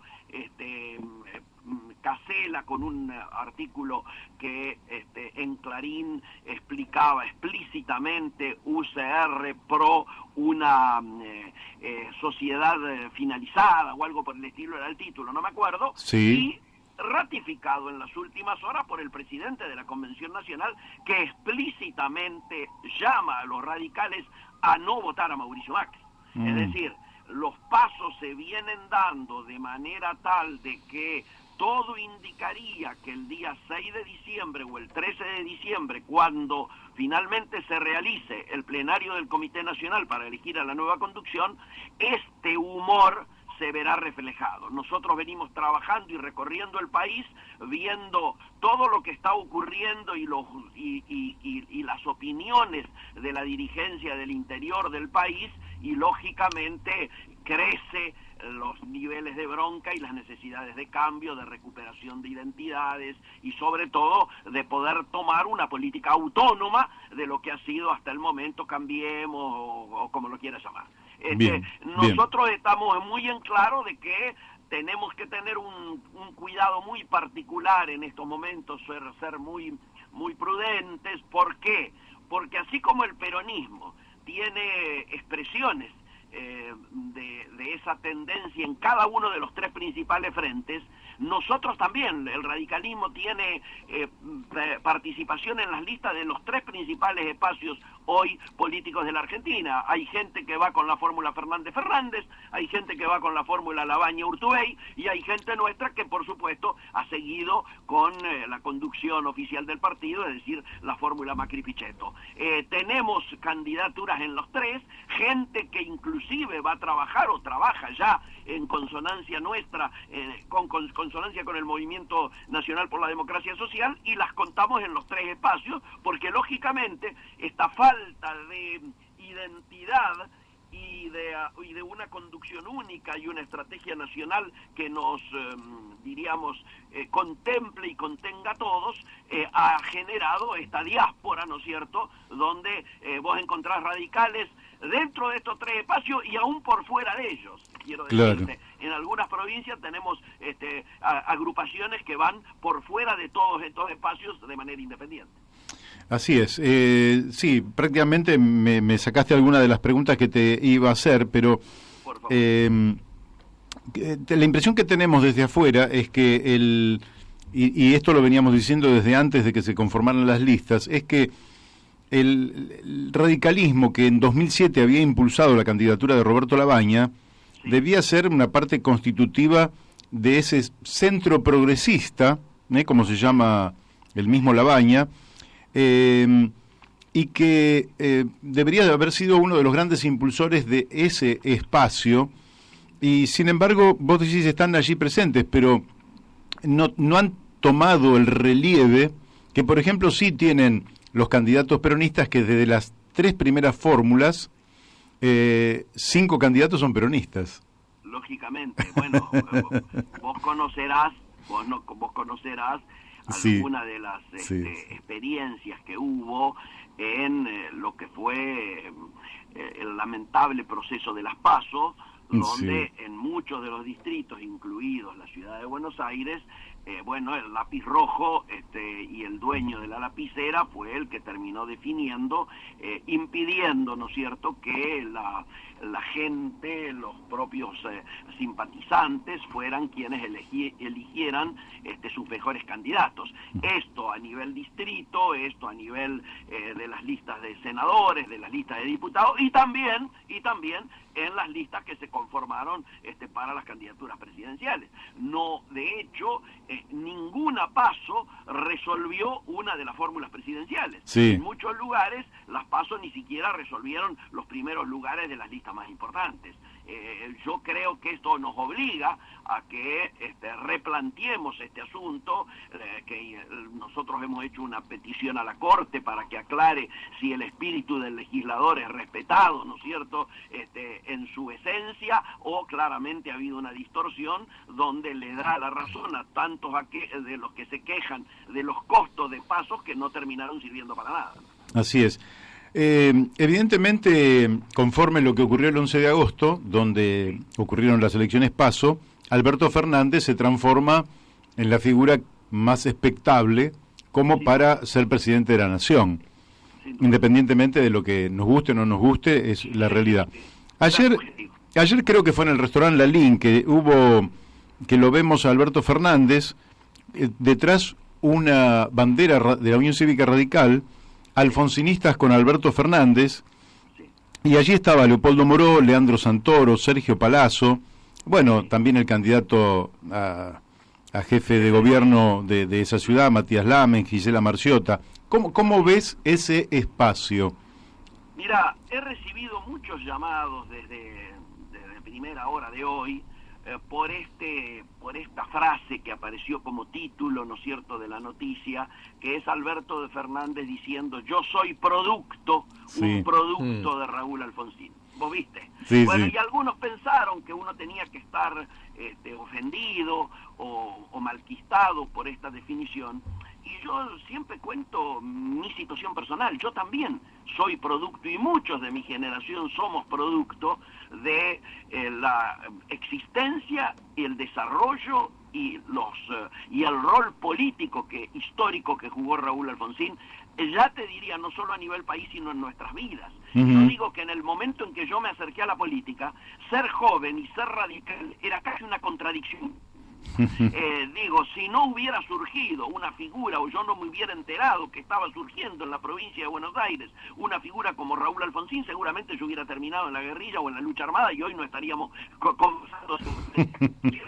Somos muchos los tipos que, teniendo ansias de cambio, de revolución, de liberación nacional y social, como hablábamos en aquellos tiempos, logramos encontrar en un partido democrático esa posibilidad, y vimos en la figura de Raúl Alfonsín un mecanismo para en aquel momento enfrentar a la dicta blanda, acordate. Sí, claro. Estábamos en tiempo de Lanusse. Sí. Y luego también para recuperar la democracia después de la dictadura genocida, ¿no es cierto?, ya a partir del 76. Desde esa perspectiva, yo diría que todos los de esta generación, incluida la de Alberto, de alguna manera somos producto, como dice él, de Raúl Alfonsín. Pero además, a esta altura, los grandes hombres de la patria, yo diría, desde los héroes que estudiábamos en la primaria y en la secundaria, en la escuela, los San Martín, los Belgrano, hasta los más contemporáneos, digo, desde Perón, Irigoyen, Alfonsín, ya no nos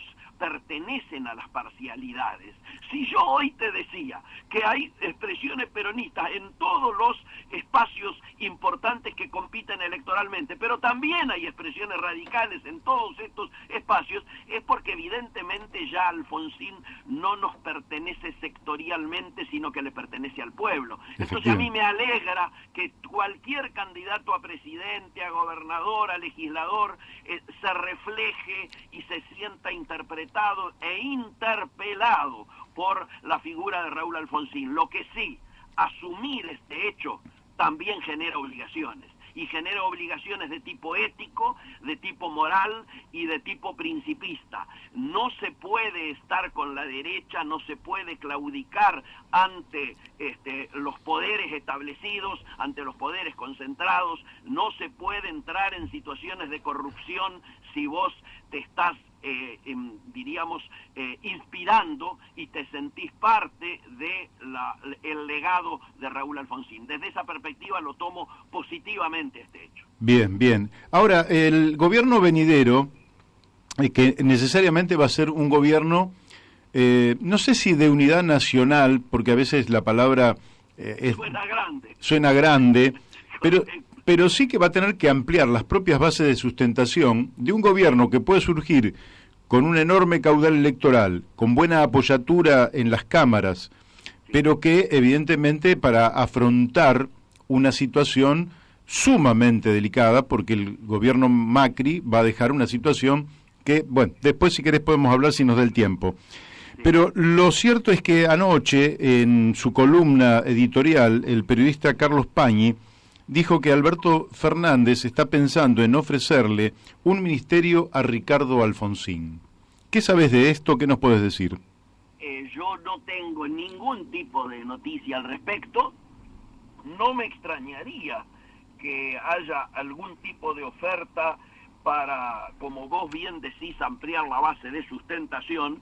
Creo que es una necesidad a esta altura generada porque me parece que más que el amor nos va a unir el espanto, porque cualquiera sea el gobierno que ganara a partir o asumiera a partir del 10 de diciembre, tiene en claro que los peligros que hay por delante, que pueden ir desde un default hasta una explosión social, digo por dar ejemplo y sin dramatizarlo, va a requerir claramente que un proceso de comenzar a cerrar la grieta por un lado y generar consensos que permitan políticas de Estado a largo plazo, que puedan institucionalizarse inclusive a través de algo que varios de los candidatos ya lo vienen explicitando, como es un Consejo Económico y Social, cuyos,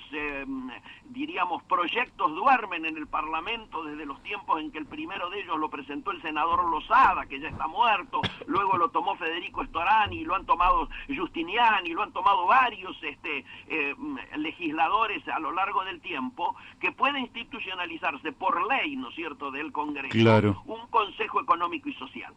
En esa perspectiva, a mí no me va a extrañar que cualquiera que realmente de buena fe se plantee superar la grieta o encontrar estas políticas de consenso que son imprescindibles, va a estar seguramente dispuesto a hacer las mayores y más amplias convocatorias posibles. Ahora, yo creo que hay que discutir muy bien el rol de la Unión Cívica Radical, porque ya venimos de pasar una etapa traumática y creo que me parece que es muy posible que el rol de la Unión Cívica Radical sea transformarse a lo mejor en la alternativa popular opositora que quede al gobierno que surja a partir del 10 de diciembre, que asuma a partir del 10 de diciembre. No estoy diciendo negarse de ninguna manera a ninguna convocatoria al respecto, sino todo lo contrario. El tema es desde qué lugar te posicionás.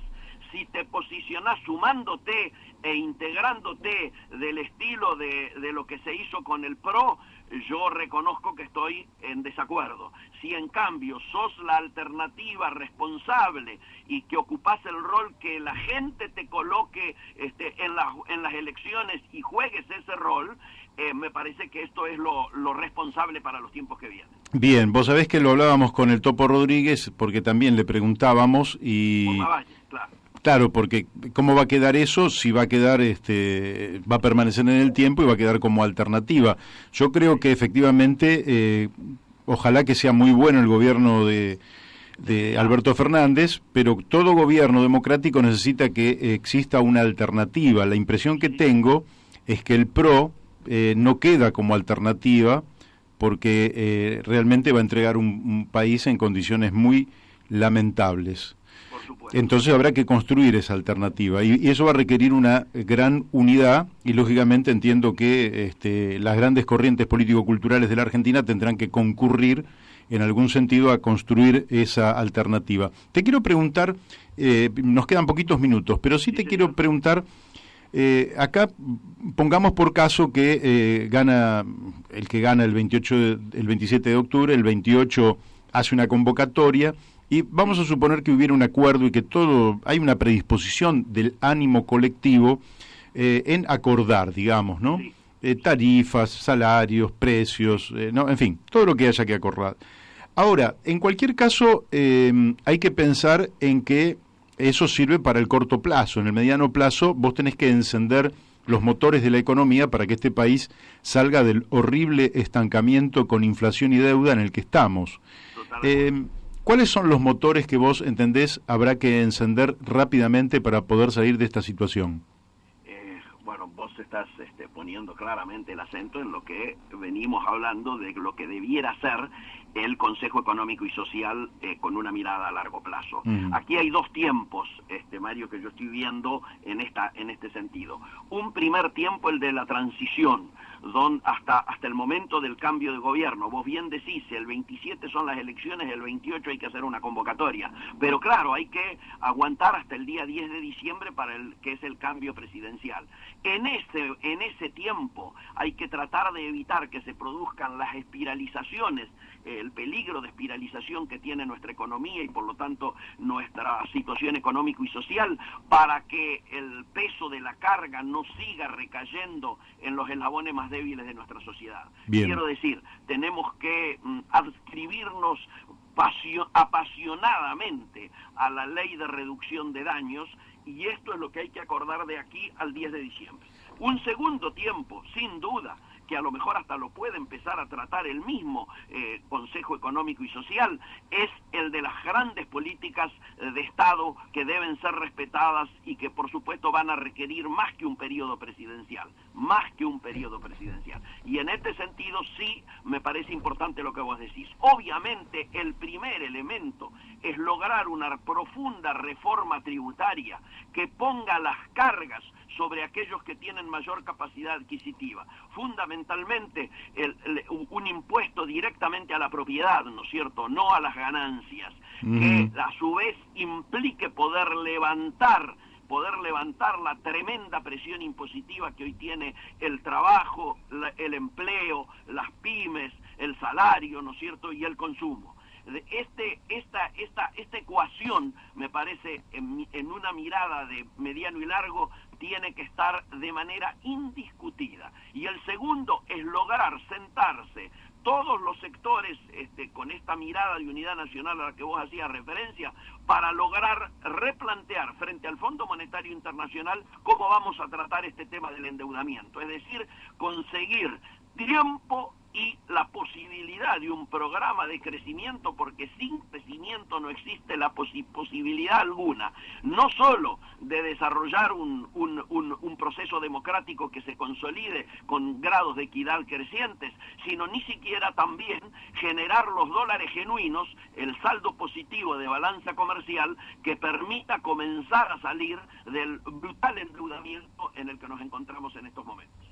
Bien, bueno, se nos ha ido el tiempo, Miguel, pero como siempre una claridad meridiana y bueno, y seguiremos en contacto más adelante. Desde ya que sí, un fuerte abrazo, Mario, mi alegría de estar nuevamente allí con el programa de ustedes y por supuesto siempre a disposición, vos lo sabés. Bien, bárbaro. Bueno, Miguel, un fuerte abrazo y hasta siempre. Hasta siempre, chau hermano. Chau. Bueno, hemos hablado con Miguel Ponce, ustedes vieron, siempre apasionado, siempre con mucha claridad. Es uno de los grandes hombres que tiene que utilizar esta democracia y esta economía argentina para poder salir a flote. La verdad es que las capacidades están. A veces uno se pregunta por qué se eligen las personas incorrectas. ¿Por qué Nicolás Dujovne, por ejemplo, como ministro de Economía? Claro. ¿Por qué Adolfo Sturzenegger a cargo del Banco Central? Creo que hay muchísimas capacidades en la Argentina como para poder soñar con un país absolutamente distinto y nosotros tratamos siempre de comunicarnos con ellos. Sí, me parece que... sí, creo que fueron dos grandes entrevistas, de dos culturas, tres grandes entrevistas, perdón, que provienen de distintas culturas políticas, pero que confluyen en una mirada de país, ¿no? Así es. Vos fíjate que hemos hablado con el Topo Rodríguez, que pertenece a Consenso Federal, impulsando la candidatura de Roberto Labaña, que a mí me parece la mejor, pero hemos hablado con Martina Yerbe, que pertenece al Frente de Todos, y hemos hablado con Miguel Ponce, que efectivamente está en un ámbito que está porque él es un hombre de partido, disciplinado, democrático, pero que está de manera crítica, yo te diría, desde antes que Gualeguaychú hubiera fortalecido y consolidado la alianza con el PRO, en la cual nunca creyó, y la historia, la evidencia, muestra que tenía razón. Esta no era la alianza en la cual debió haber estado el radicalismo. Pero hemos hablado con las tres grandes corrientes que van a actuar, como en otro momento también hemos hablado con gente de izquierda, y la verdad que los únicos dos con los que no hemos hablado es con gente de las candidaturas con las que estamos más alejados, de José Luis Esper o de Gómez Centurión, pero en general tratamos de tener una visión amplia y siempre constructiva, de manera que, bueno, vamos sacando este programa que yo estimo que los que nos escuchan del otro lado deben decir, es el último programa del primer año de vida. No, el anteúltimo. El anteúltimo. El último será el lunes que viene, 30 de septiembre. Tenés razón, claro. 30 de septiembre es el último programa del primer año de vida, y el martes estamos cumpliendo un añito de vida. Bueno, ahí nos vamos a relajar un poquito, pero hemos venido con el programa de hoy a toda marcha, con millones de palabras. Pobres nuestros oyentes que querrían tener un poco de alivio, pero hay gente que nos sigue y que dice, bueno, pero a mí me gusta un programa con densidad. Tenemos, no, todavía no, pero bueno, nos gusta un programa con densidad, con muchos conceptos.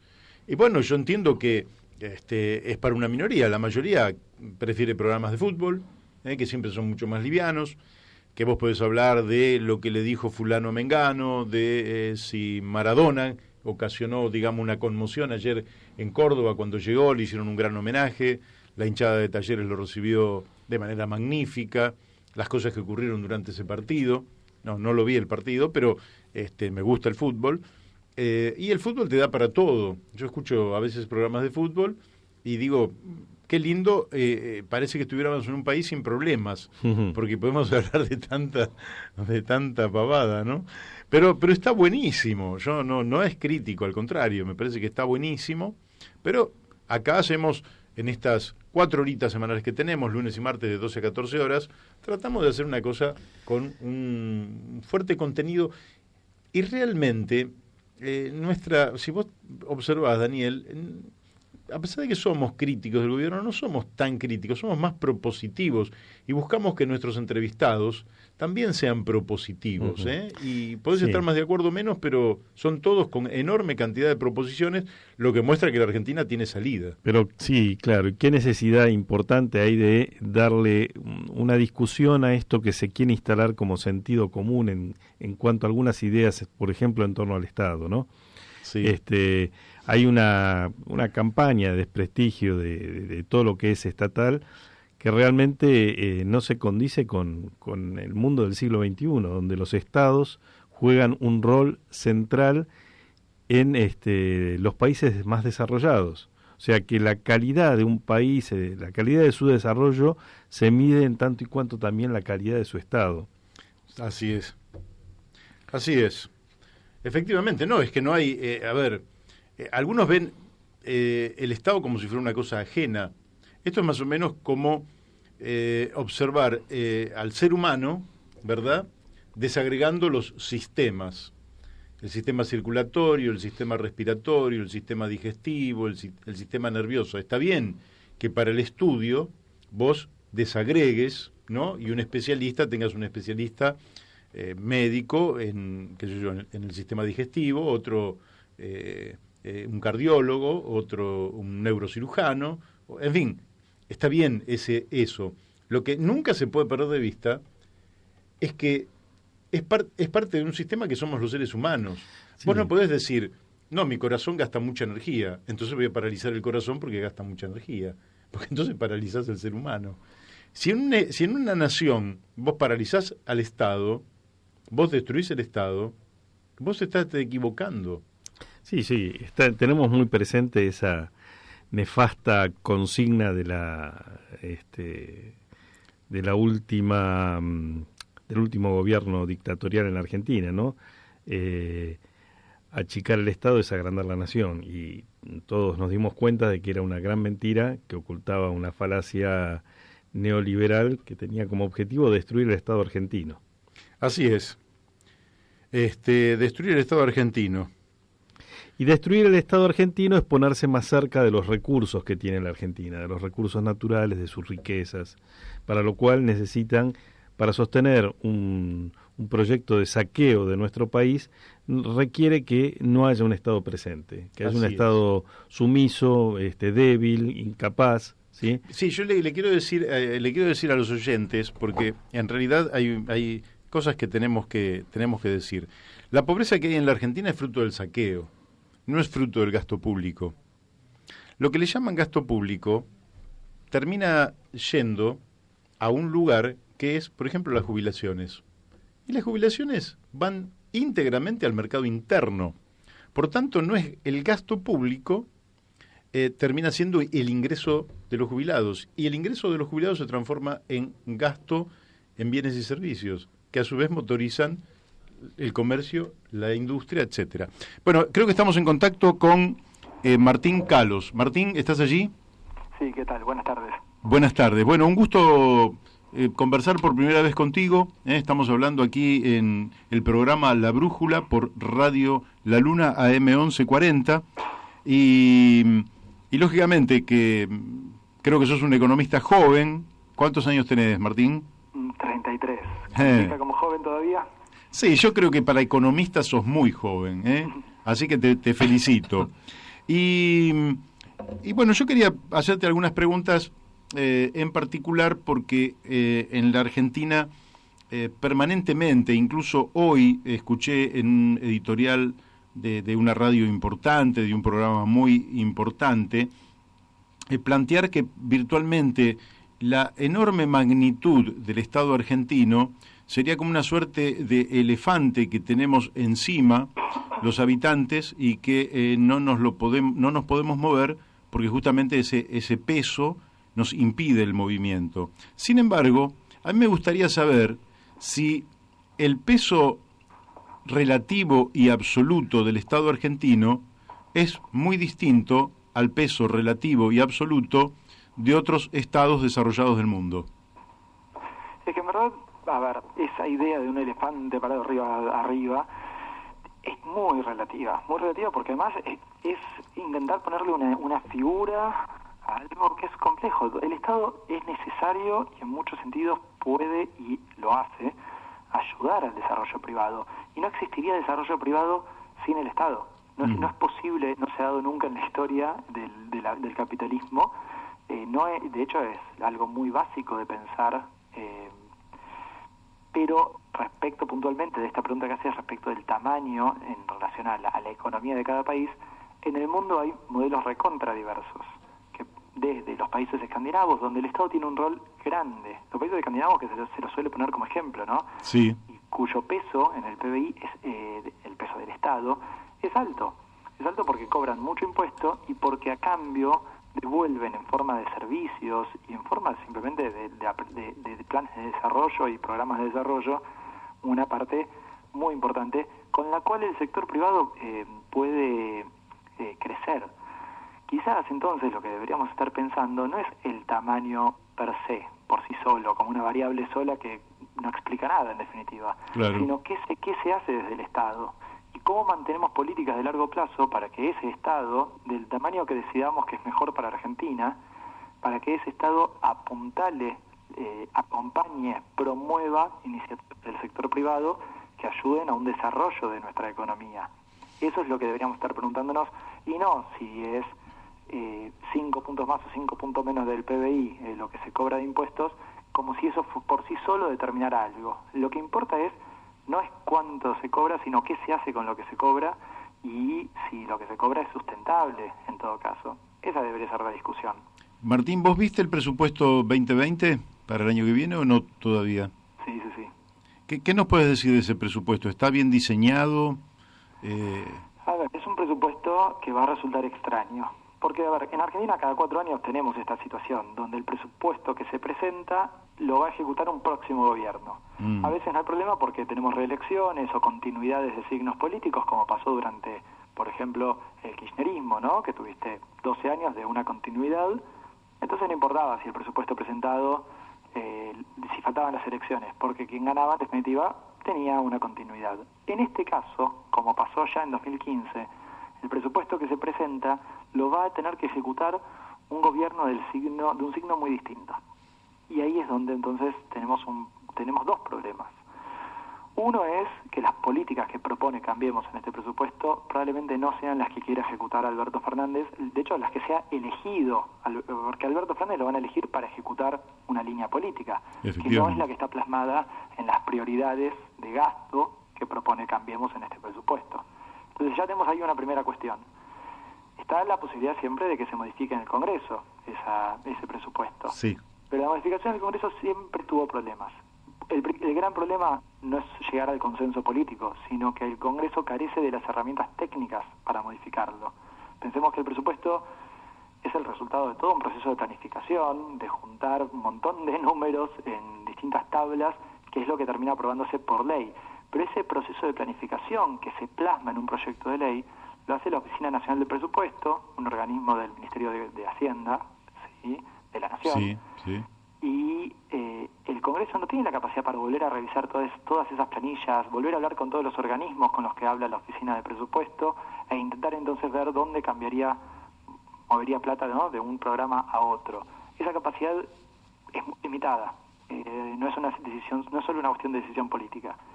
Y hay otra cuestión en este presupuesto puntual.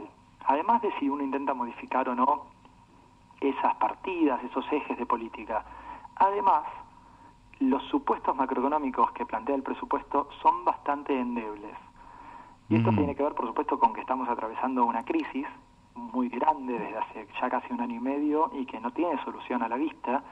Y entonces, cuando el presupuesto plantea, por ejemplo, un crecimiento para el año que viene, yo como economista, lo miro, lo analizo y me pregunto de dónde pueden estar imaginando ese número. Porque el año que viene, con el arrastre negativo que estadísticamente va a dejar la crisis que tenemos este año, Sí. más la dinámica que podemos tener en los primeros meses del año, una dinámica muy complicada con la cual puede asumir Alberto Fernández, es casi inevitablemente el promedio del año va a dar caída del PBI, y es algo bastante difícil de evitar. Si lográramos, la esperanza de lograr ya avanzado el año que empiece a recuperar la economía, en todo caso podemos discutir si te mejora un poco esa caída, que la caída no sea tan grave, que hacia el final del año estemos creciendo, pero en el promedio del año va a dar caída. En cambio el presupuesto propone que el año que viene en promedio va a dar suba del PBI. Es termina siendo medio ridículo pensar que las condiciones macroeconómicas que plantea el presupuesto 2020 puedan cumplirse. Y ese es el gran problema de este presupuesto. Claro, quiere decir que va a ser, como muchas veces se dijo, una suerte de dibujo, pero que expresa, digamos, una intencionalidad política, pero no la realidad. Sí. No, es que de hecho la intencionalidad política es bastante explícita. El gobierno de Cambiemos, lo que plantea en el presupuesto, en el mensaje que le envía al Congreso junto con el presupuesto, dice: está todo listo para que el año que viene empiece a crecer la economía. Cosa que es falsa. Estamos con la crisis que estamos pateando, todo lo que el gobierno actual está pateando para el año que viene de problemas, renegociar deuda, tarifas, dólar, un montón de cuestiones que hay que ver cómo se dirimen en una nueva política económica. La verdad que no está para nada garantizado que el año que viene se crezca. Te diría todo lo contrario, es difícil crecer el año que viene y no importa quién entre en el próximo gobierno, ¿no? Entonces ahí, al revés, está haciendo una jugada política bastante malintencionada, que es, si alguien se creyera esa frase, cuando el año que viene la economía crezca será culpa del próximo gobierno, cuando en verdad es la crisis que se heredará de este gobierno. Sí, de eso no tengo duda. Te quería preguntar, por el peso de la deuda, cuyos vencimientos no son los más grandes el año que viene, ni en el 2021, sino un poquito más adelante, pero que de todas formas van a jugar un rol protagónico, porque Argentina no va a estar en condiciones de afrontar semejante gasto. Son dineros que se necesitan para resolver cuestiones sociales y de inversión económica. ¿Cómo estás viendo que está tratando el equipo de Alberto Fernández esta propuesta que parece que le llegó de grupos financieros internacionales? Si estás al tanto. Claro, no, digamos, todavía no sabemos qué está pensando Alberto Fernández ni su equipo. Sí está claro que el problema de la deuda es lo primero que tiene que trabajar un próximo gobierno, que, como bien decís, bueno, estamos todos asumiendo que es Alberto Fernández por los resultados de la PASO, ¿no? Sí. Entonces, lo primero que hay que hacer es sentarse a negociar con el FMI, que ahí tenés una buena parte de los desembolsos que tenés a partir de, no el año que viene, sino el otro, 2021 en adelante. Pero lo otro importante es renegociar la deuda en lo inmediato, porque vos tenés vencimientos fuertes a partir de febrero, marzo, abril. Pensá que Macri está llegando a fin de año gracias a que pateó buena parte de la deuda que le vencía entre agosto y noviembre, la pateó entre 3 y 6 meses. Eso empieza a vencer en diciembre y se continúa en los meses siguientes. Entonces tenés pagos muy fuertes ni bien entra el próximo gobierno, Sí. que son los que pateó Macri más los que ya había para esos meses. Entonces Correcto. ya de inmediato necesitas ahí algo. Y está el proyecto de ley y está la propuesta que hizo Macri, que solo puede negociar un próximo gobierno también. Esto es otra pelota que le patearon al próximo mandato, de renegociar la deuda de mediano plazo con acreedores privados, tanto locales como extranjeros. Eso también tiene que ser una cuestión que negocie de entrada un próximo gobierno. ¿Por qué? Porque toda esta bola de deuda que hay que pagar en los próximos años, si no se posterga de alguna manera, si no se logra una extensión de los plazos para pagarla, lo que va a generar es una presión muy fuerte, en dos sentidos. Por un lado, el Estado Nacional, que ya hoy, o sea, ya en el presupuesto 2020, se plantea que va a pagar el año que viene el 20% de sus gastos van a ser pagar la deuda. Claro, cuando vos decís el 20% de todos los gastos del Estado Nacional van a pagar deuda, es un montón de plata, y estamos hablando de que obviamente esa es plata que no puede ir a otros gastos, como bien decís, sociales, de desarrollo, de urgencia, que generada por la crisis, ya sea paliar el efecto de la crisis en una familia o en una pyme que hoy no llega a fin de mes, o sentar las bases para un desarrollo futuro, quizás con programas de educación, de salud, ¿no? de innovación productiva, de ciencia y técnica, que hoy en Argentina están muy descuidados. Pero además, porque también estamos hablando de una gran cantidad de deuda que tomó el gobierno de Macri en dólares, sobre todo. Y el hecho de que Argentina necesite esos dólares para poder pensar en empezar a salir de la crisis y volver a crecer, hace que si vos los tenés que sacar pagándolos como deuda, se te va a complicar el panorama macroeconómico también. Efectivamente. Por todo esto es importante que quien asuma en diciembre, Alberto Fernández o quien sea, pueda negociar alguna extensión de los plazos de pago, porque si no va a ser muy difícil que Argentina encuentre el financiamiento que necesita para volver a crecer. Así es. Te quiero preguntar en esta dirección, como buena parte de la deuda ha servido para la fuga, eso es histórico en la Argentina, se hablan de cifras afuera del país, pero también de cifras adentro del país en dólares, que son de cientos de miles de millones de dólares. Por lo menos equivalente o superior, en lo que se habla, a la totalidad de la deuda que tiene la Argentina. ¿Vos pensás que el próximo gobierno, qué tendría que hacer para generar una suerte de atracción para que los capitales y también el público se aporten esos dólares al desarrollo? En general, el problema que tenemos en la Argentina es que la moneda nacional se deprecia y por tanto la gente busca como fuente de ahorro el dólar. Ahora, al mismo tiempo no hay inversión, porque la inversión siempre reclama dos fundamentos. Uno es la seguridad y el otro la tasa de ganancia, ¿Qué pensás vos que debería hacer el próximo gobierno justamente para alentar la inversión y para alentar justamente que estos capitales regresen a la Argentina o se inviertan correctamente en nuestro país?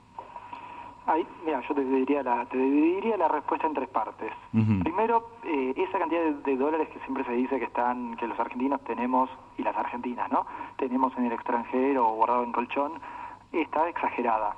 Y está exagerada porque lo que se cuenta son todas las salidas de dólares del sistema que no se sabe para dónde fueron. Porque lo que se registra como fuga de capitales, lo que se llama formación de activos en el exterior, puede ser plata que, por ejemplo, alguien sacó del banco y se la llevó en efectivo al extranjero y la gastó como turista en el extranjero. El Banco Central perdió el registro de dónde está esa plata y la cuenta como fuga en eso que se suele llamar fuga de capitales. Pero eso significa que esa plata se gastó, no se la quedó un argentino o una argentina en el extranjero. De esas hay muchas formas en las cuales esa salida, en verdad, significa que hoy no hay cientos de miles de millones de dólares que tienen las personas argentinas en el exterior, sino, bueno, probablemente menos, lo que no se sabe es cuánto. Esa es una cuestión. Lo otro es, esto que bien decís, cómo logramos que esa plata o cualquier otra plata venga a ser invertida en Argentina. En definitiva, no importa quién, ya sea alguien que viene de afuera, un argentino o una argentina que trae plata de afuera, o alguien de Argentina que invierte sus ahorros que tiene acá. En definitiva, de lo que se trata es de cómo generar perspectivas de negocios para que haya inversión. Así Eso es probablemente la gran esperanza que tiene Argentina para en algún momento volver a tener un proceso de desarrollo sostenido, porque sin inversión difícil que Argentina vuelva a crecer, y para que haya inversión es darle perspectiva de negocios. Que no se trata solo de un panorama macroeconómico más estable, eso es importante, pero no es lo único. Sí necesitas darle una mirada, un horizonte, decir, bueno, de alguna manera darle al sector privado una idea de dónde va a haber oportunidades de negocios a futuro, en qué sectores, en qué nichos, a quién le van a vender, si al mercado interno, y para eso hay que recuperar el mercado interno, o a mercados externos que hay que poder abrir en forma competitiva, o recuperar en forma competitiva, ¿no? Cómo van a ser las rutas y los trenes y las barcazas en las cuales se transporte la mercadería en el interior del país, qué reglas impositivas van a tener que cumplir, qué trámites burocráticos se van a simplificar. Todo eso hace a poder darle cierta proyección y cierta competitividad y productividad al sector privado local para que produzca, compita y venda. Y en función de eso, que invierta donde se necesite, ¿no? Con una mirada federal, con una mirada productiva, con una mirada de innovación tecnológica. Todo eso es lo que hay que poder potenciar en el país. Políticas que, como te darás cuenta por lo que estoy diciendo, en Argentina no tenemos hace muchas décadas. Hace muchas décadas. Yo te voy a hacer la última pregunta porque el tiempo se nos está yendo ya. Estamos cerrando el programa, así que te voy a pedir que seas breve en tu respuesta, pero tenemos un par de minutos. ¿Qué pensás vos de la ausencia sistémica de planificación estratégica en la Argentina? Es decir, somos un país virtualmente que cree que el mercado va a ordenar el conjunto de los factores y que de allí devendrá un supuesto desarrollo para la Argentina.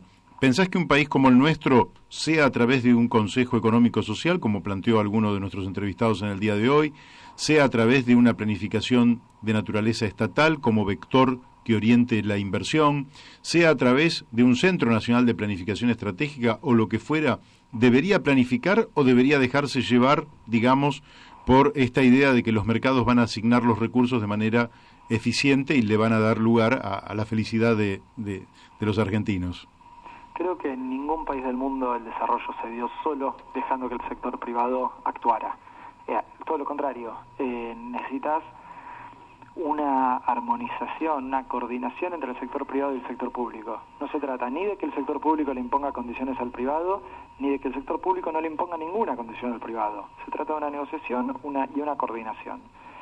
¿Por qué? Porque sin el Estado, el sector privado seguramente haga sus mejores esfuerzos y no logre desarrollarse como podría con una política pública que acompañe. Estamos hablando de política de innovación, política productiva, política macroeconómica, por supuesto.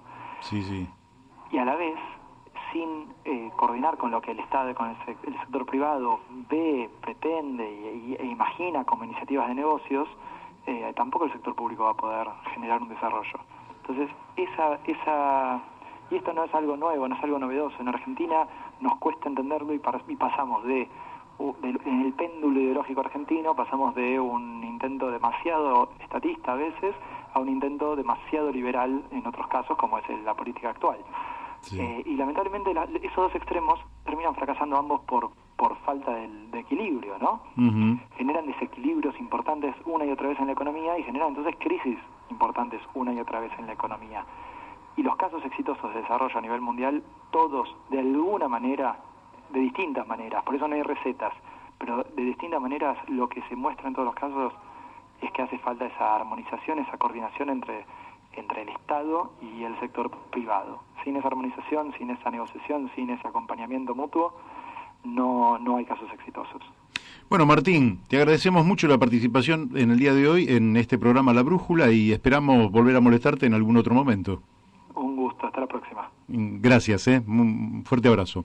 Bueno, aquí estamos cerrando, Daniel, el día de hoy. Un día con mucha opinión, donde parece ser que la política económica y el Estado estuvo en el centro de todas las opiniones, que desde distintos ángulos completan la visión de un objeto que tiene múltiples miradas, ¿no? O sea, como este micrófono, desde donde lo miremos vamos a aportar una mirada que completa, ¿no?, esa realidad.